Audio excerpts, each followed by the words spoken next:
Bienvenue dans cette nouvelle vidéo. N'oubliez pas surtout d'abonner et activer la cloche de notification pour ne rien louper. Avenida Brasil, ce feuilleton résume la vengeance de Rita contre sa belle-mère Carminha. La petite Rita croit retrouver une vie de famille lorsque son père Genésio, un veuf aimé de tous, se remarie avec Carminha. L'adorable Rita fut victime de Carminha très vite.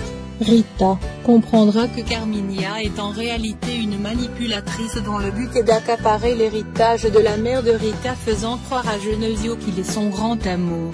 Rita a eu le temps de dévoiler sa belle-mère auprès de son père avec son plan d'envoyer des voleurs pour prendre l'argent entre les mains de Genésio en sortant de la banque. Genésio auparavant ne croyait pas en sa fille, mais il a quand même réussi à duper des voleurs avec la fausse mallette. Son père meurt dans la soirée après avoir découvert que Carminha a un amant et qu'il a entendu la conversation de ces deux, disant qu'ils n'ont rien trouvé dans la mallette. Suite au départ de Max, Genésio reproche Carminha de toutes ses sottises et commence à le frapper. Genésio est tombé dans un escalier et Carminha a marché dessus. Sous la pluie, il marche tout en trébuchant, accidentellement renversé en voiture par le célèbre footballeur Typhon.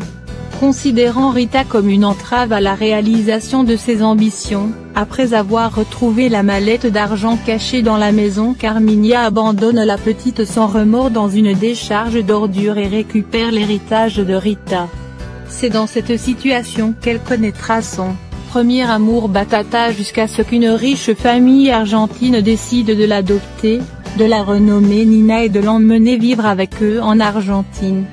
À la mort de ses parents adoptifs, 10 ans plus tard, Nina revient au Brésil, bien décidée à se venger de Carminha, désormais l'épouse de Typhon, le footballeur et mère adoptive de Batata, son amour d'enfance.